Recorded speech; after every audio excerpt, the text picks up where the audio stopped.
Tuesday. Really glad to see all of you guys, and let's build Tribe Tuesday into something that is a mini series of workshop so that we can actually build our finances together. Now, before I begin, right, just to explain to you guys, there's two segments. So the first segment is about financial makeover, which is 7 p.m. to 7:30. And the second segment, I'll be diving deep into investing. And I'll be doing this series every single Tuesday and building up our financial knowledge together. If you're ready, help me type ARA. Okay, ARA for ready. All right. So hi Jasmine, hi Ken. Thanks for coming in. And I want to share with you, first of all, why am I doing this? What is in it for me? I want to say this up front because otherwise you'll be very suspicious, right? Why is this guy doing this? What's the hidden agenda? Now let me share with you my hidden agenda by not hiding it anymore. Okay. The first thing, right, is I really want to serve more because last year I was really auditing myself and thinking, what if God is auditing my business? Am I really serving people or am I just making money out of it? I think that I can serve a lot better, and I think that this business next level can really help more people in more ways. And I want to serve at a higher level. Now, what do I mean by at a higher level? It's also the second portion. I want to sow financial principles and help to break a lot of people out of financial slavery. Okay, when I talk about financial slavery, it sounds very serious, but I explain to you how serious this thing is. Many of us don't even know that we are in a financial trouble right now. So the last portion, right, is also I want to seek researchers and also investors for my fund, which I'll be launching soon. And I think that by teaching financial basics and basic investing, right, it allows me to go deeper into my other programs like Super Investors Club or Research Mastery. So at least I clear away very basic investing, I would say, questions that people have first. Otherwise, I have to keep going back to the fundamentals. So I decided to run a series, record this. Any point in time, anybody got a question about investing, how to even use the brokerage, what is investing, or how to do, what's the difference between stocks and options gigs, I will actually point you back to this set of recordings. So that is the purpose why I'm doing this. I hope that it makes things very, very clear. All right. Oh, thanks so much, JC. Okay. So first portion is about financial makeover. It's 12 mini workshops to really make over our finances. And there will be some activities, some homework. And I want to say that I learned a lot of this when I was a participant and also a certified facilitator in Crown Financial Ministry, which take biblical wisdom to share with people how to break out of financial slavery. Okay, slavery. Okay. Now, I want to share with you the whole idea of money slavery. Can I ask you guys a question? In the year of 2024 or even up to now, have you ever worried about money? If you did, can you please write in the comments below yes or something like that? So I want to share with you, if you are worried about money, it shows something. Now, we are worried about a lot of things, like about health, about family, and money is also one of them. So there are a few portions that we take note of. However, money is a very interesting topic. It drives us to a certain level that a lot of people don't even realize until they have been surveyed. So let me share with you what is slave. A slave is a person who is forced to work for and obey, and is considered their property. Now you can see three key things. And I want to share with you this. I personally have observed, and also not just my observation, but research has shown that a lot of people, they don't want to work, but they are forced to work for money, not for anything else. Not because they are fearful that their boss will come and shoot them with a machine gun, but because of money, they go into a work that they don't even want to work. Isn't that called a slave? And they obey money. What do I mean by that? They make life choices because of money, not because of anything else, not because of family, not because of passion, but because of money. So the final thing is this: does the money belong to you, or do you belong to money? So think about that for a moment. So I want to share with you that, in fact, research has been done, and a lot of people has actually voiced out that the top issue that impacts their mental well-being the most, number one, is money problems. And this, by the way, is in Singapore. Okay, blackbox.com.sg, they did a survey. So the highest problem in most people's mental issues is due to money. Second one is work pressure and career struggles. But after that, when you actually dig in a bit further, right, it's all linked back to money. Third one is not enough money to engage in personal interest. Hey, isn't all the top three about money?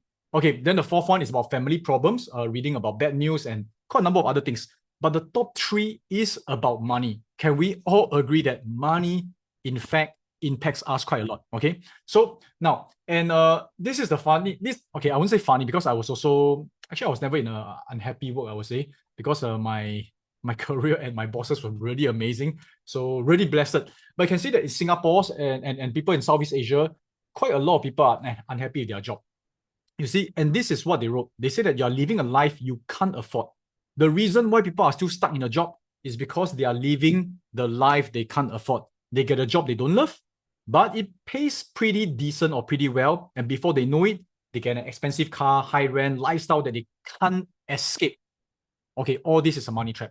So I want you to look at the last sentence. It says here, and I think it's very rare, but it is not nice to hear, but you take some time to go and reflect. No one honestly cares about the BMW M3 and they don't care about what branded goods you're holding and things like that. Okay, well, this is a good excuse for me who doesn't like to actually go onto a fashion, I would say, spree and buying. But it is true. Okay, so this is something that really think about. What is more important, your financial well-being, or sorry, your mental well-being, your time with family, your health, or really money to take things to impress people who don't even care. Okay, so most of the people who care is because they care to actually want to buy something even better to impress you back. But no one is actually impressed with anybody. Everybody is just concerned about why isn't the other people impressed with me, correct? So this is the sad truth, okay? Now, and also, right, there's also issues of debt accumulating. More and more younger Singaporeans, I mean, if you're not from Singapore, I think a lot of countries is the same. A lot of younger generations, they are seeking help with debts. And I want to show something that's quite sad. Sometimes it's not even debt of the young person. It's a debt of the family rolled down to the young person. So you may be in a situation not because of your fault, but unfortunately, if you're in a situation, you need to seek help and become stronger in that. Okay. So now I want to share with you also retirement. If you were to like stop work right now, are you able to retire? Are you able to take a 3 months break, 6 months break just to have a better mental health for 1 year? A lot of people, they are not able to do that. And I want to share with you a funny thing. So a lot of people think, okay, if I can get a higher paying job, if I got higher income, I will not have all these money issues. But this is the shocking thing. Having more money or making more money doesn't mean you're not a slave. So the Singapore's rich people are the most unhappy with work-life balance. What is wrong with you guys? Okay, but again, it is because that we have not gotten money skills to break out of it. So when I read this, I was a bit shocked, you see. See, so only 30% of people with investable wealth of 1 million. So they are millionaires. We are talking about millionaires in Singapore. Only 30% of millionaires in Singapore are happy with their work-life balance. So why, if you are not happy with your work-life balance, the other 70%, why don't you just quit, brother? Okay, you already got $1 million. Take that, go and compound, go and invest. You can sustain your lifestyle, don't you? But somehow, people forgot to think they are already stuck in the loop for so long. So it is very scary. And sometimes because they don't even know how much money they have. I've met a gentleman. Okay, this is, if it sounds like you, I can tell you I met with a lot of people before. There was this gentleman who came and looked for me and said, Sean, can I just talk to you for a while? And he told me that he's going to retire soon. He's very worried. That time when I spoke to him, he's about 60 plus years old. So he said that I'm going to retire from this company soon. I don't know whether I can sustain. So I said, okay, no worries. Let's really find out about your financial situation. And I asked him, so what kind of a lifestyle are you spending? How much money do you need per month? So he told me that his kids are grown up. His house is paid for. So likely he needs about $2,000 to $3,000 every single month. Multiply by 12, okay, that's about 36,000 a year. And I asked him, so how much investable wealth do you have? He doesn't really know. So he went to the bank, go and check, and he said, I only got about $4 million. Okay, in case your mathematics is not that good yet, right? Let me explain to you something. $4 million. He only needs $36,000 a year.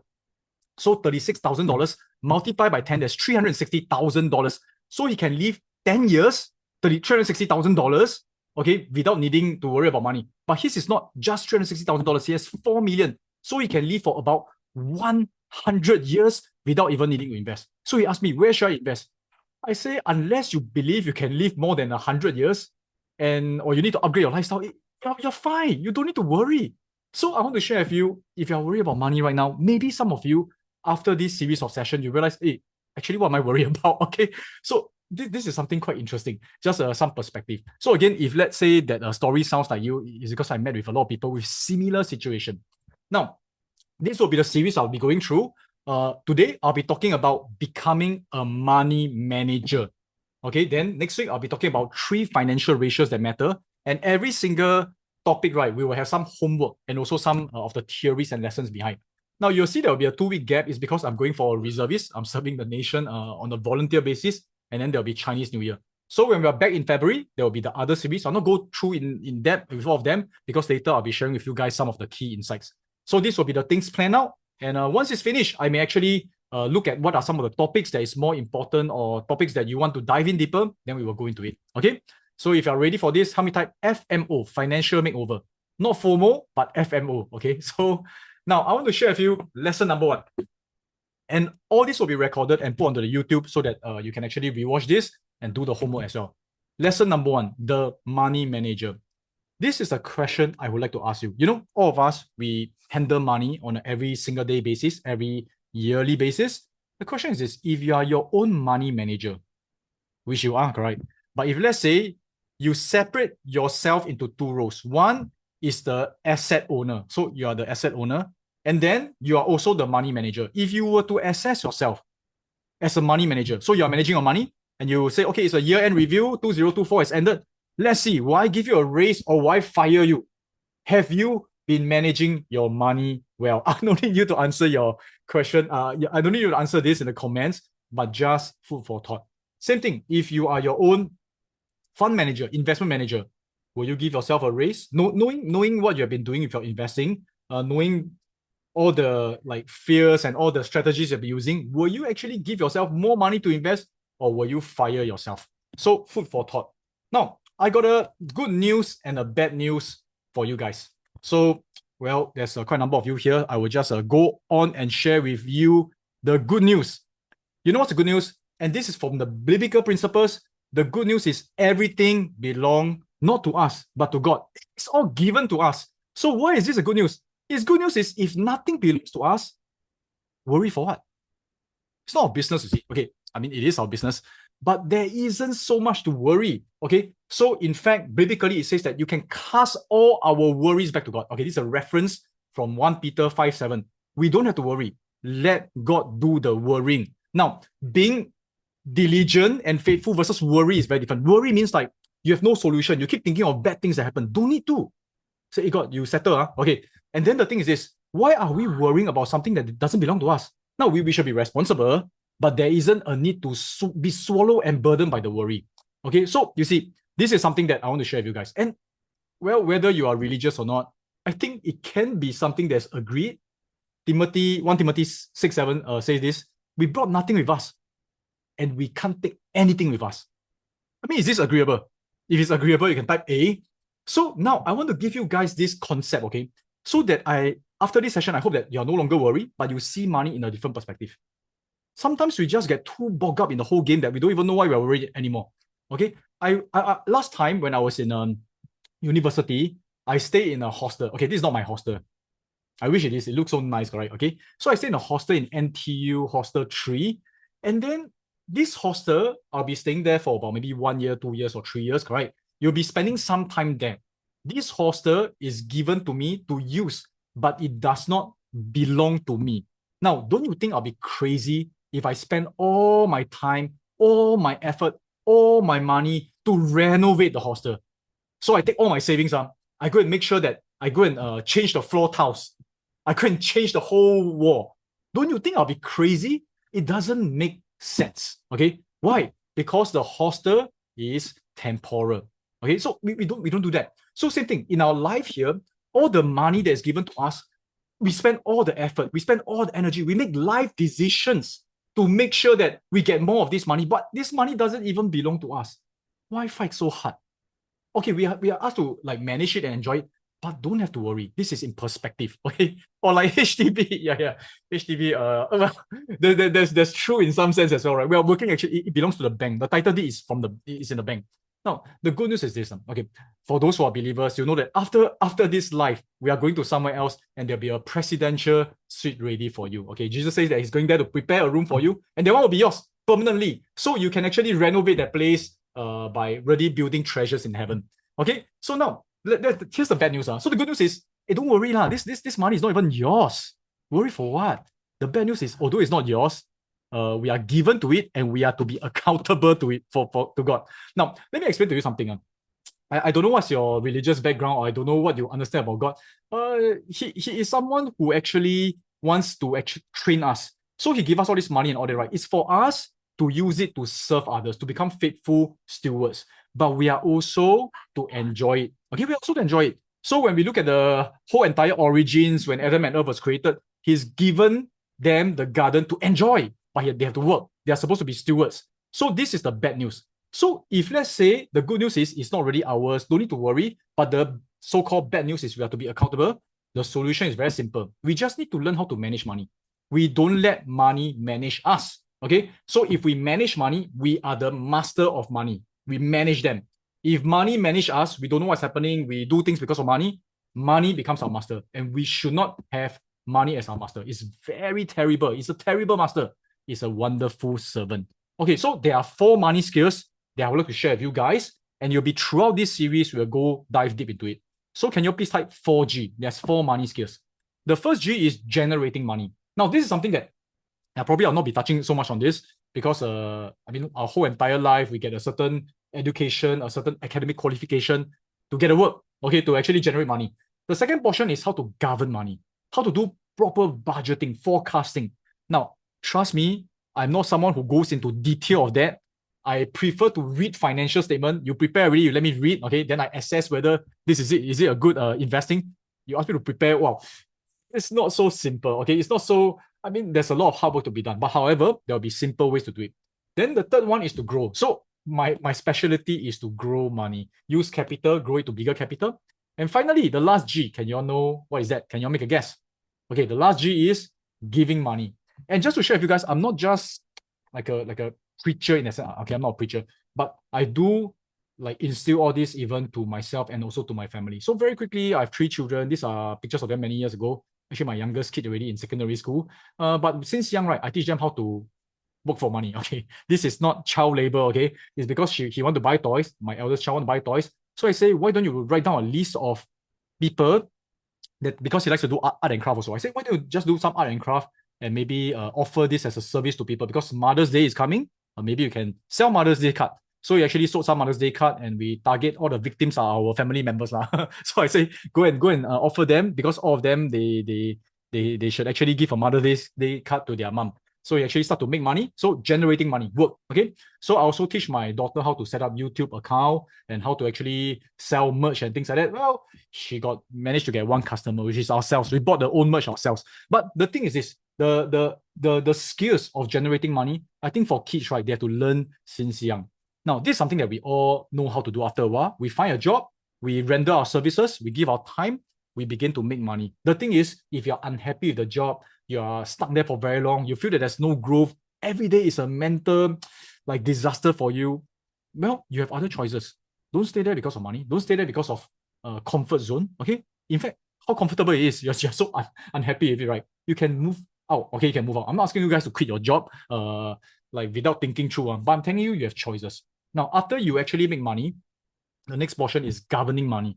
So even for my kids, I ask them to actually break out what they have made into a few segments, okay, into savings, okay, which is for the future, into spending. Now go and spend, and also into the future. So there are few simple principles that I'll be going through with you guys as well. Right. So now for growing money, my kids, I teach them how to invest. I actually bought things that will generate money for them. So some of you may have heard this story before, where I actually bought for them a claw machine. Okay, claw machine, which is something that don't play with this machine unless it's for entertainment purposes. Otherwise, the chance of you getting the toy is not a lot. So they actually put claw machines around Singapore, and they will share the cash with the shop owner. Okay, so these are things that we do. Okay, so generating money, governing money, growing money. I hope that you feel inspired, especially if your parent, teach your child all this. Okay, make it fun for them. Teach them to actually have all these skills. Okay, do you want to do that? If you want to do that, please type again yes. Okay. Now, and also the last portion is about giving money. Giving is very important. We will have a topic about that. But if you are not able to give, if you are not able to give, your hands couldn't open up and give, guess again, who is in control? Is it you in control of money or money in control of you? Okay, so this is something that we are doing. So these are the 4 key money skills. And again, this particular first lesson, I want to show the overview. We will be going through these 4 skills, some of them in depth, especially governing, growing. And there's a money map. So the money roadmap, there is various references that I took from, but a lot of them, they are written in a US context. So I actually look at it and then I created a Singapore context or Asian context more suitable for us. So there are 8 steps. Can we please type 8? 8 steps. The first step, some of you may be already at step 6 or step 7 already, okay? But the first step, right, is to save $2,000. Okay, we'll be talking about this in a moment's time. Have a mini emergency fund.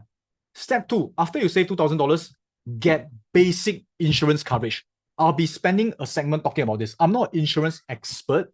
However, I've gone through certain crises to know which insurance is something that we need to have.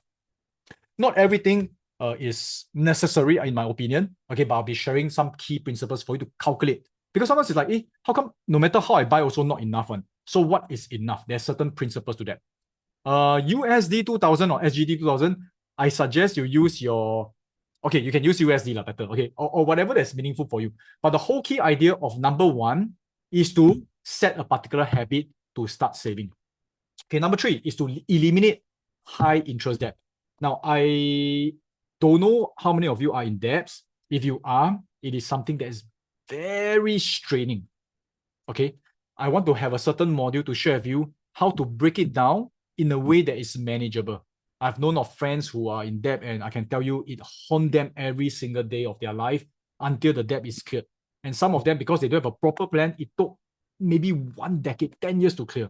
Actually, it can be cleared a lot faster if you strategize it clearly. In my opinion, anything more than 3% or 4% is very high. Unless it is for your house. Okay, if it's for your house, 3 plus something percent, even then you got to manage it. Go and learn how to refinance it. Got it? Okay. Now the 4th one is have a full emergency fund, have 6 months of basic living expenses. We will go into that again. Not today, but one of the segment. The 5th one is to set up your retirement planning. So retirement planning, we call it financial freedom. We can call it quite a number of things. But I like the word retirement. I think it's something that commonly known, and this is something that is very achievable. Okay, we talk about passive income, we talk about assets. These are the things I want to show you from my experience how passive income looks like. And I want to share with you, most passive income is not really passive. Okay, there's a certain, I would say, unexpected or rather unrealistic expectation of what passive income looks like. Okay, most of the passive income is not really passive. We still got to manage it because sometimes they are passive for a while, then suddenly something's happened. You could actually adjust it and things like that. Even for properties, even for stocks, even for strong dividend stocks, I also see crisis before. I have not seen a passive income that's like so passive until so steady stream it gives you. Okay, maybe last time pension fund have, but now no more. Okay, now the next portion, planning for big ticket items. Okay, oops, I think I have to change this. And then we talk about full sufficient retirement plans, retirement fund, and then finally legacy planning. So some of these topics, again, I'm also learning myself and I want to journey together with you guys. Now with a roadmap, right? With a roadmap, same thing. You don't have to reach your destination to fully enjoy it. Just like you see, you go on a tour. You don't have to finish the tour to enjoy it. You enjoy it through the journey of the tour. How many of you guys agree? If you agree, help me type E. E, when I talk about enjoy, right? I'm saying that you look at things in perspective. You don't have to worry about money. Okay, say first goal, let's save $2,000. Okay, second goal, let's get insurance. Third goal, let's eliminate debts. Okay, credit card debt, definitely don't want. If I actually owe any debt from high interest places, like my mother-in-law, okay, no, or someone else, I better get rid of it first. And maybe can even renegotiate for certain terms. Okay, so while you are moving towards your final goal of legacy planning, okay, haven't even reached that yet, you can enjoy yourself. Okay, now I want to share with you guys today lesson 1. Let's start with something that is implementable. Every single session there'll be something implementable, and let's learn money skills from the richest man on earth. Do you all know who is the richest number 1 man on earth throughout history? Anybody knows? EM. Is it the music? Okay. So the richest man on earth throughout history, okay, as of now, 2024, it is Elon Musk. However, he's not the richest man throughout history. You can see Elon Musk, his net worth is 425 billion only. Okay, I'm just kidding. It's not only, it's a lot of money. I want to introduce to you guys someone who is at least, let's see how many times, 5 times richer than him. $2.1 trillion as of 2022 based on inflation and things like that. Correct. It is not Warren Buffett. His name is called King Solomon. Now, King Solomon is so rich, every single year he received 25 tons of gold. Then some of you will say, hey, wait, Sean, you're talking about a mythical figure, you know. Why do I want to learn from a mythical figure? So I want to spend a bit of time to share with you that this guy is not a myth. This guy is a real figure. Now, he appeared in the Bible, and at the same time, the location of his kingdom, right, there is historical artifacts to dig out and to prove that he exists. There is direct evidence of his existence. There's a lot of debates about it. Exactly where is it? And actually, it's very interesting. When I read about all these historical artifacts, right, I realized that how do they even know that it's his, correct? How do they know even is that era? Later, I share with you some interesting tips that I actually learned from this. So there's historical artifacts. And in the biblical portion, right, they even talk about Queen of Sheba. They talk about certain people coming to visit him. So who is this Queen of Sheba? This Queen of Sheba is also someone who can prove that he exists. But who is this person anyway? This person is from Africa. And inside their writings, right, in the writings of an African country, also talk about King Solomon and the visit of Queen Sheba to him. And you can see that this is where she actually traveled all the way to meet him. And it is from an Ethiopian country. So this Ethiopian country recognized in their historical, I would say, writings also talk about this person. And finally, historical locations. So biblically, to me, Bible is actually enough to prove that this person exists. But of course, not everyone is good in their thought. So you can see they talk about the walls of Jerusalem, Hazor, Megiddo, and Gaza, right? They actually went to these locations, and whatever that was recorded is actually from that particular era. Which era? It is 10 BCE. BC is before Christ, or they call it a basic common era. So 10 BCE, right? Okay, this is the funny part, right? So how do they know that this particular rock is from 10 BCE? So, okay, so it's the same thing. They say that many, many years later, right, when they actually dig up our era, how do they know that our era is our era? How did they know that? Okay, let's say they find my house, my room, and then they say, hey, this person called Sean, they saw some writings. Which era is he from? They use a few things to measure. Number one, the design of the house. So you know, like maybe 10 years ago, 20 years ago, the design of the condo, the house, or even the car looks different. Then the design of the fashion also looks different. So they use this as all a benchmark to say, okay, this one, the design is from this particular era. So these buildings and all that, right? The way that it's created, the technology to build this building, it is from that particular era. So this guy is real historically and biblically. Now, I want to share with you the cool thing. The cool thing is from 10 BCE until 2024, nobody has beaten his record. You think about it, all the world record, all the swimming record, running record, after maybe 10 years, people will break it. This guy is the richest man on earth for 2034 years. So in other words, King Solomon is the GOAT, the greatest of all time in terms of money. The cool thing is, right, he wasn't even like born ultra rich. He was born in the kingdom and things like that. But the thing is, it was from a warring state, and David passed down to him, his father, passed down to him certain inheritance, but his wisdom make him ultra rich. So what is the money tip that this super ultra rich man want to share with us? Let me share with you something. Okay. Mice. Okay, so yeah, actually he went for copper mining and things like that. So how did he become ultra rich, and what is the money tip? Let me share with you. Solomon's advice is this. It's very deep. So please take down the notes. He said this in Proverbs. It's written by him. He's the author. He say, go to the end. Go and look at the small little thing. Okay, he said, go and look at the end and be wise. It stores its provision in summer and gathers its food at harvest. Wow. When I saw this, I said, wow, imagine Elon Musk asked me to like go and look at the end. This guy is very deep. It's like I don't really understand, correct? Yeah, maybe Solomon sold 0DT options.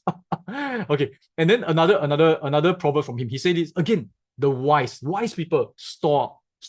So the keyword is to stop. So in other words, aka Solomon is asking us, whatever that we gather, whatever that we generate in terms of income, we got to start to save. Wow, anti-climax, Sean. This guy's so rich, trillions of dollars. The first thing he asked me to do is to save.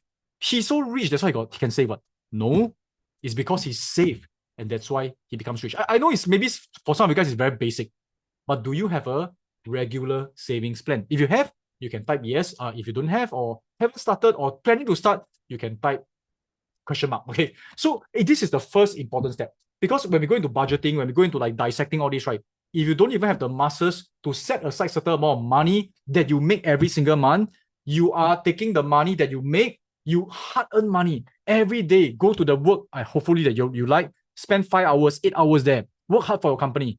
Hopefully you work hard. If you're not working hard, then you have to go reflect. Work hard for the company, and all this money, right, nothing left for yourself. You pay to everybody. You pay to the barber shop, you pay to the car loan, you pay to everyone except for yourself. So there's no paying to yourself first. This is terrible, isn't it? Okay, so this is the first thing that we should do. We should save. And Warren Buffett, okay, now we take someone who is here. He say, do not save what is left after spending, but spend what is left after saving. This is wisdom. This is extremely wise. So both Solomon, both Warren Buffett, a lot of rich people actually say that. They are so rich, they need to save for what? They can't even finish spending, correct? However, it is not just about accumulating your savings, but it is to practice your muscles. Okay, so just like in the military, right? I always wonder, why do we need to do push-ups? We do push-ups. We will never fight the enemy using a push-up style, correct? We will take a gun and shoot them. However, push-ups gives us the muscles to hold a gun, to have endurance and a lot of discipline. So saving is like a push-up of finances. Okay, savings is that important. And I'm starting from basics. How many of you can appreciate that so far? If you can appreciate, you can type S for savings. Otherwise, you can type ... for like a crow fly past. Now, so again, remember, whenever money comes in, pay yourself first. And I want to actually introduce this to you. I'm not affiliated in any way. This is something many years ago. I think my parents did a good job. My mom actually asked me to save. And this is something that I think in Singapore or even in quite a number of countries, they have this save as you earn account. So what it does is, I highly suggest, recommend, it's not financial advice, I can't do that, okay? You can actually consider opening a savings account like this, and this account, you can choose exactly when, your preferred debiting date. So you must know, okay, when is my salary coming in? That day, that hour, that moment it comes in, immediately, boom, 10% disappear. Save aside 10%, okay? And you can change this anytime, okay? You can choose the date, you can choose the amount. So this is something that is very, very important. So start with skill set number one, the discipline to save. Multiplier account also can. I think there's quite a number, like OCBC, I actually asked ChatGPT to find for me, UOB stash account. Important two things. Number one, you must be able to choose the date and the amount. Actually, two things. Date and amount is the two things. So this one allows you immediately, when your salary comes in, 10% disappear. Can you all please type 10%?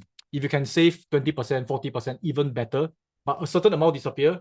And throughout historical wisdom and also anecdotal, I would say, witnesses, right? They say that, hey, really, if I just take 10% away, right, I also don't even feel that it disappear. I just spend whatever there's left now. Okay, it is a lot easier. We can go more in depth, but this one is the first step. Okay, so this is the financial makeover portion.